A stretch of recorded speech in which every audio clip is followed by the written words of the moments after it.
दोस्तों, कैसे हो आप सब। उम्मीद है सब अच्छे होंगे। आप सभी को प्यार भरा नमस्कार। और जैसा आप जानते हैं कि एचटेट की जो ऑब्जेक्शन डेट है वो 24 है और मैंने इसके बारे में एक वीडियो भी आपको प्रोवाइड करवाई थी जिसमें मैंने आपको बताया था कि कौन कौन से क्वेश्चंस हैं वो डाउटफुल हैं। ठीक है, और आज इस वीडियो में मैं आपको प्रूफ के साथ उन सभी क्वेश्चंस के बारे में बात करूंगी जो डाउट में हैं और जिन पर आप ऑब्जेक्शन लगा सकते हैं। तो सबसे पहला क्वेश्चन तो ये आता है दिमाग में कि क्या हम ऑब्जेक्शन लगाएं या नहीं लगाएं। तो जिसके 88 हैं, 89 हैं या फिर टीजीटी पर, तो इस बार 5-6 क्वेश्चन में ग्रेस मिलने का चांस है क्योंकि काफी सारे क्वेश्चन गलत हैं। तो 85 हैं टीजीटी पर, तो वो भी अपने ऑब्जेक्शन लगाएं क्योंकि एक साल के बाद एग्जाम होता है और एक साल आपका वेस्ट नहीं जाना चाहिए। हो सकता है कोई वैकेंसी निकल आए और उसके दौरान फिर आप उसमें एलिजिबल हो जाएं। तो अगर आपके नियर अबाउट हैं कि आप पास हो सकते हैं ऑब्जेक्शन लगाने से, तो आपको ऑब्जेक्शन जरूर लगाना चाहिए क्योंकि पैसे हैं वो, अगर आपका ऑब्जेक्शन सही है तो वो वापस मिल जाएंगे। ठीक है, पहला क्वेश्चन तो यही उठता है दिमाग में। इसके बाद आगे बात करें कि कुछ बच्चे कहते हैं क्या ग्रेस मार्क मिलते हैं। तो अगर क्वेश्चन की स्टेटमेंट ही गलत है तो ग्रेस मार्क मिलता है। और इसका मैंने पिछली बार भी वीडियो बनाई थी, उसमें इंग्लिश में 3 क्वेश्चंस के ग्रेस मार्क सभी को मिले थे। 3 क्वेश्चंस की स्टेटमेंट ही गलत थी और उनको सबको ग्रेस मार्क दिए गए थे। और 3 क्वेश्चन हिंदी में थे जो उनकी आंसर की रिवाइज की गई थी। ठीक है, तो ऐसा नहीं है कि हम प्रूफ दें और हमारे प्रूफ हैं वो सब नेगलेक्ट करके और भाई कोई माने नहीं। तो अगर आपके प्रूफ सही हैं, ऑथेंटिक हैं, तो आपके आंसर हैं वो भी चेक किए जाते हैं और दोबारा से आंसर की रिवाइज होती है। अब एक क्वेश्चन ये था कि क्या आंसर की रिवाइज होने से सिर्फ उन्हीं को नंबर मिलेंगे जो ऑब्जेक्शन लगाएंगे। ऐसा भी नहीं है। ऑब्जेक्शन लगाने वाले तो अगर नहीं लगाएं तो फिर तो ऐसे ही चलेगा जो आंसर की है। ऑब्जेक्शन लगाए हैं तो उन क्वेश्चंस को देखा जाएगा, ध्यान से उनको समझा जाएगा और फिर प्रूफ है उनको भी सबको एनालाइज करके आंसर की रिवाइज होती है। ठीक है, और आंसर की रिवाइज होने का मतलब ये है कि जो सही आंसर है उसको ही माना जाएगा। तो इस तरह से कई बार 2 ऑप्शन भी राइट होते हैं तो दोनों को दे देते हैं, बोथ कर देते हैं और कई बार आंसर चेंज भी हो जाते हैं। इसके बाद सीधा बात करते हैं कि कौन कौन से क्वेश्चंस हैं। सभी लेवल पर बात करेंगे कि जिनमें डाउट है और जो ऑब्जेक्शन लग सकते हैं। सबसे पहले तो हम टीजीटी लेवल की बात करेंगे क्योंकि टीजीटी पर इस बार सीडीपी में कंफ्यूजन है।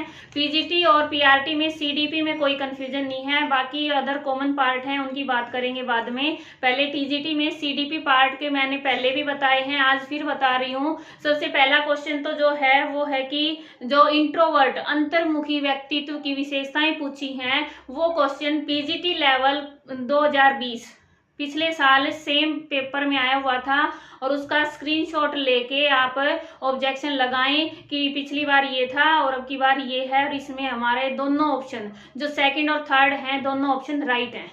ठीक है, कौन सा क्वेश्चन है वो हमारा कि निम्नलिखित में से कौन सा अंतर्मुखी सोच प्रकार व्यक्तित्व की विशेषता है। इंट्रोवर्ट थिंकिंग टाइप, तो इसमें जो अपनी बौद्धिक खोज में लीन और तथ्यों के साथ सिद्धांत का समर्थन, ये दोनों ही इंट्रोवर्ट थिंकिंग की टाइप पर्सनैलिटी हैं। इसलिए ये ऑप्शन हमारे दोनों राइट होंगे 2 और 3।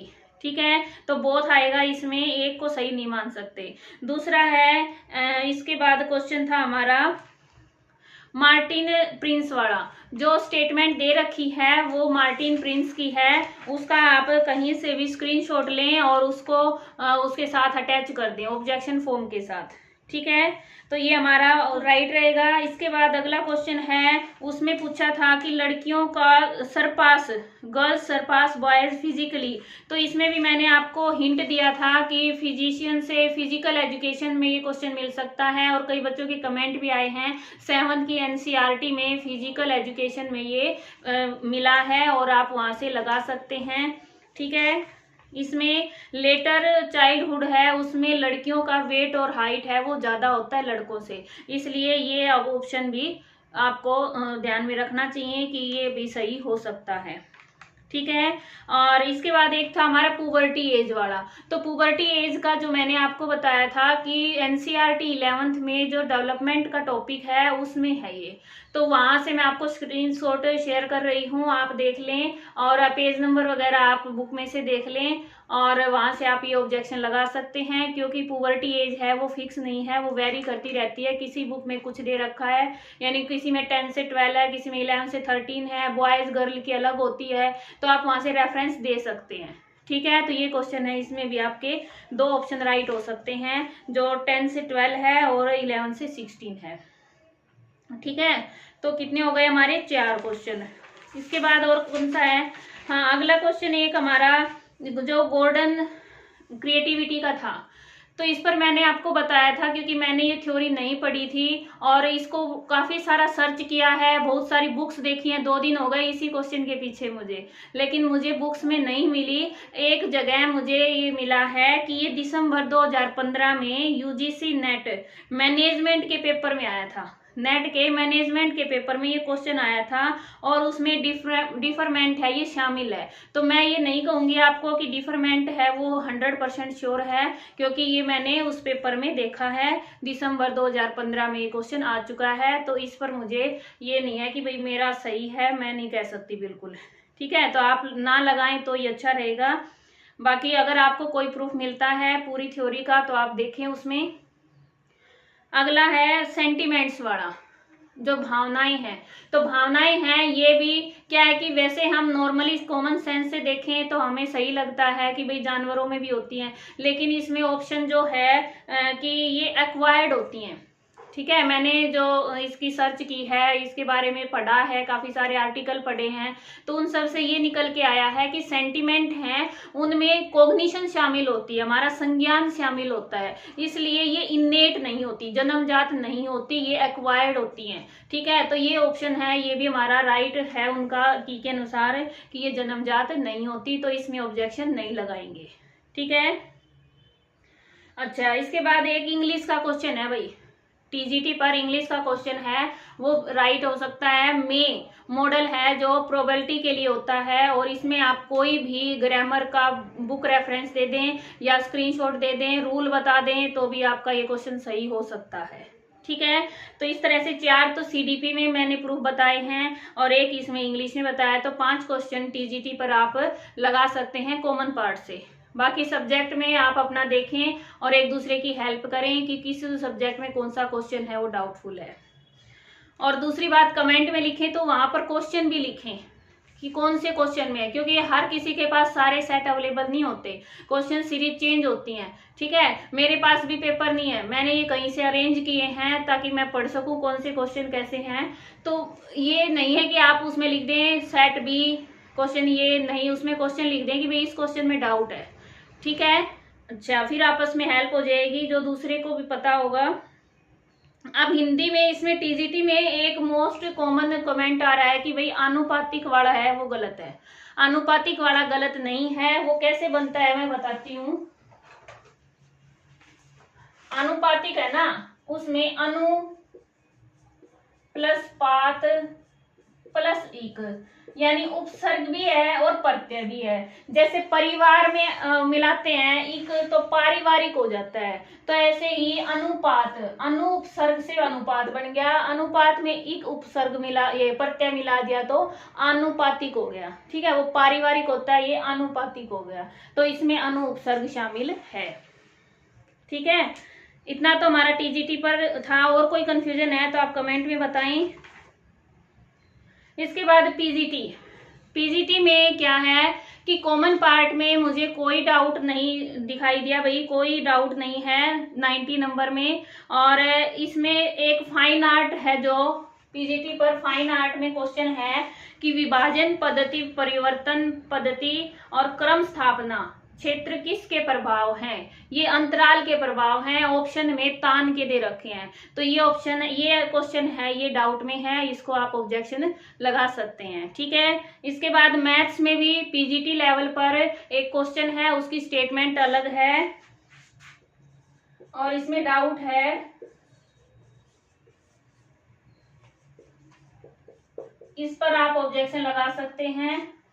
ठीक है, इसका आंसर है वो नहीं निकल रहा, इसलिए इसकी स्टेटमेंट पर आप क्वेश्चन उठा सकते हैं कि ये स्टेटमेंट गलत है।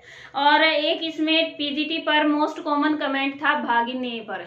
भागिने है, उसमें ए प्रत्यय है भाई, ठीक है। जैसे हमारा कुंती से बनता है कोंते, कुंती से क्या बनता है कोंते, ऐसे भगिनी से भागिने बना है, तो इसमें ए प्रत्यय है इसलिए ये अलग है, इसमें यह प्रत्यय नहीं है इसलिए ये उनसे असंगत है, तो इसमें भी ऑब्जेक्शन नहीं लगेगा। तो आप अपने पैसे बर्बाद ना करें इस पे लगा के। इसके बाद पीआरटी। अब पीआरटी की बात करें तो पीआरटी पर है ना, हरियाणा जीके का एक क्वेश्चन है, हरियाणा जीके का एक क्वेश्चन है, उस पर आप डाउट, ये डाउट नहीं, उसको तो ये कहें कि आप 100% लगा दें ऑब्जेक्शन, जिसका 1 नंबर से रहता है आपको 1 नंबर वहां से मिलेगा। उसमें क्वेश्चन में क्या था अभी बताती हूँ।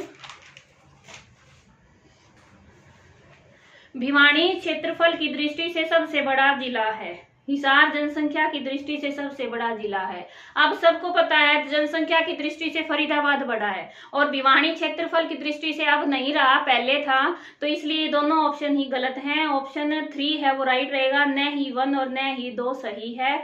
इसका इन्होंने दिया है, दोनों कथन सही हैं, तो ये क्वेश्चन बिल्कुल गलत दिया है, आंसर गलत दिया है, आप इस पर ऑब्जेक्शन लगा सकते हैं, ठीक है। तो 85 क्वेश्चन है, ये सेट है डी, पीआरटी में सेट डी में 85 क्वेश्चन है हरियाणा जीके का, ये मुझे गलत लगा। बाकी और किसी में आपको कोई डाउट है कहीं पर भी तो आप क्वेश्चन लिखें, मैं आपकी हेल्प करने के लिए तैयार हूँ। वहां पर मैं उसके बारे में सर्च भी करूंगी, और कोई बुक से भी आप रेफरेंस दें या मैं देखूंगी, तो आपकी हेल्प हो जाएगी, एक दूसरे की भी हेल्प हो जाएगी। और इसके साथ ही ये बता देती हूँ कि ऑब्जेक्शन कैसे लगाएं।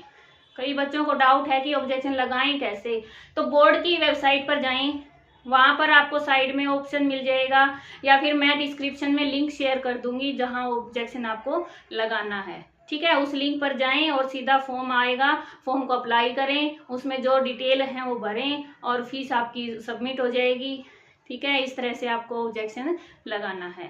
फिर भी कोई डाउट है तो आप कमेंट में पूछें, और मिलते हैं नेक्स्ट वीडियो में। Thanks for watching. और भाई जिसके 1-2 नंबर से रहते हैं और ठीक हो रहे हैं तो आप जरूर लगाएं, क्योंकि अगर आपको नंबर मिल गए तो आपका साल बर्बाद होने से बच जाएगा, और 1 साल आपको और ज्यादा भी नहीं पढ़ना पड़ेगा, सिर्फ स्क्रीनिंग की तैयारी करनी पड़ेगी। धन्यवाद, आपका दिन शुभ हो।